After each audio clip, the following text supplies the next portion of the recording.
Dragi učenici, dobar dan. Dobrodošli na još jedan sat matematike. Danas ćemo učiti kako rješavati zadatke u slikama. Krenimo. Ispričaj priču prema slikama. Malo ću ti pomoći. Koliko ovdje vidimo zečića? Tako je, 7 zečića. Što se ovdje dogodilo? 3 zečića su odskakutala.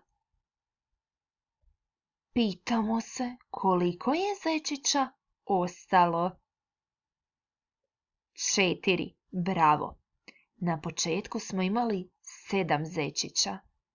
3 su odskakutala i ostala su 4. Kojom biste računskom radnjom mogli riješiti ovaj zadatak? 7 manje 3 je 4, tako je, oduzimanjem. Promotri što vidiš. Na jednoj su grani 1, 2, 2 ptice. Što vidiš? Koliko je ptica na drugoj grani? Na drugoj grani je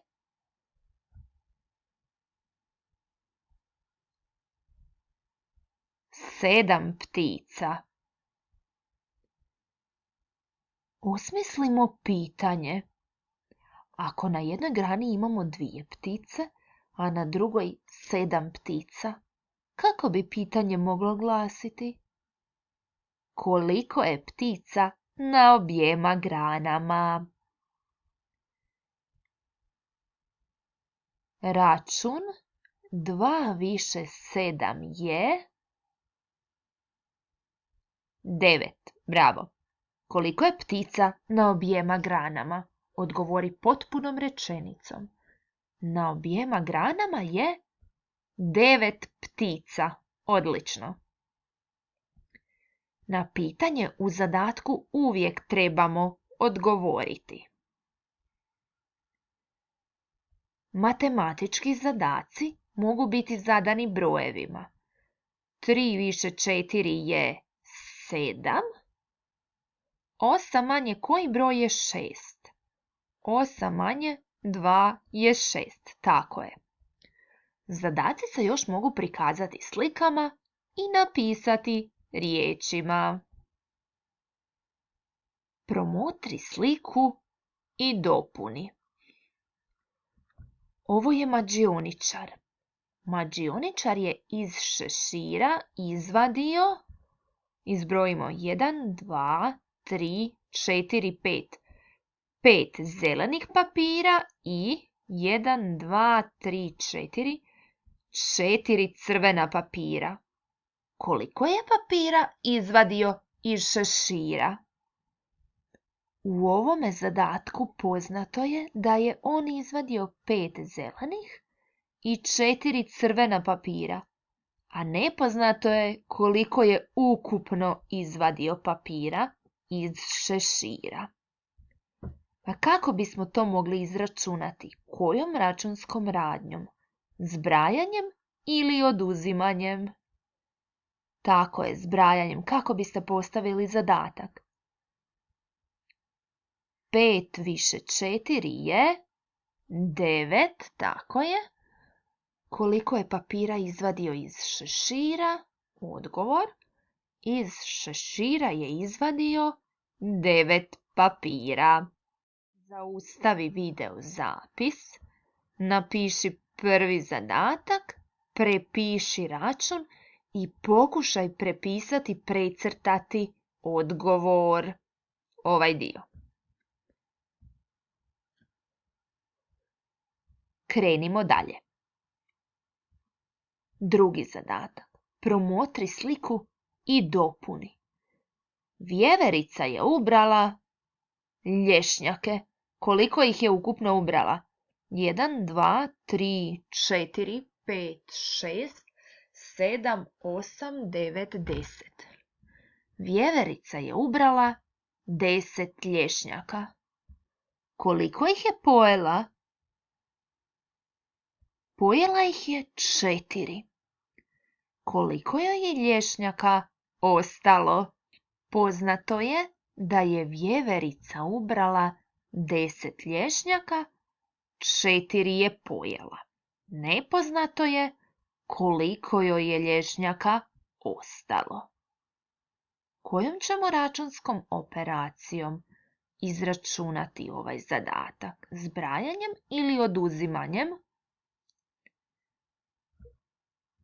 Pomoći ću ti. Zamisli da ti imaš 10 lješnjaka i 4 pojedeš. Koja bi to bila računska operacija? Oduzimanje, tako je. 10 manje 4 je... 3, 4, 5, 6. 10 manje 4 je 6. Koliko joj je lješnjaka ostalo? Odgovor? Ostalo joj je 6 lješnjaka. Zaustavi video zapis, prepiši račun i odgovor, ovaj dio.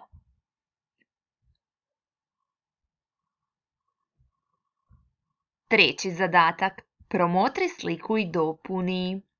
Na jezeru su 1, 2, 3, 4.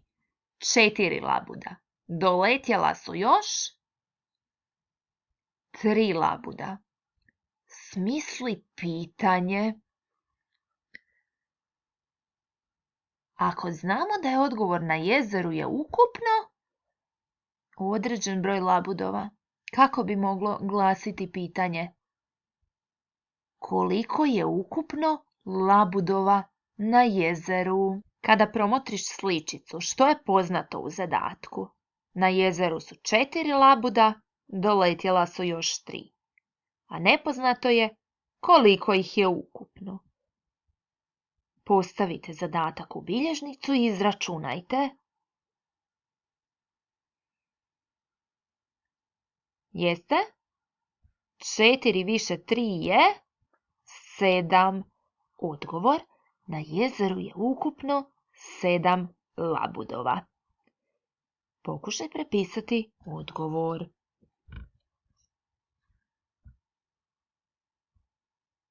Četvrti zadatak. Promotri sliku i dopuni.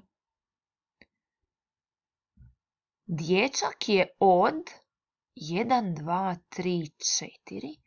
4 limenki pogodio 2. Smisli pitanje.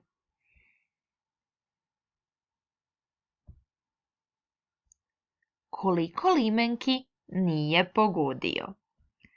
Poznato je u zadatku da je ukupno bilo 4 limenke, dječak je pogodio 2. Nepoznato je koliko limenki nije pogodio. Zapiši račun u bilježnicu pa ćemo provjeriti.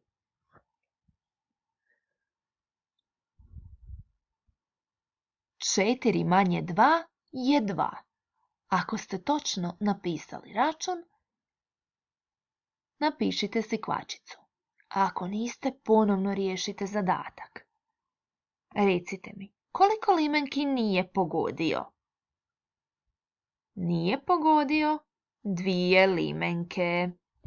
Odgovor sada ne morate prepisivati, već da vidimo što treba zapamtiti. Smišljaš li zadatke prema slici? Promotri što slika prikazuje. Za istu sliku možeš smisliti različite zadatke. Možeš zbrajati, oduzimati, uspoređivati. Smisli pitanje i riješi zadatak. Hvala na pozornosti. Doviđenja.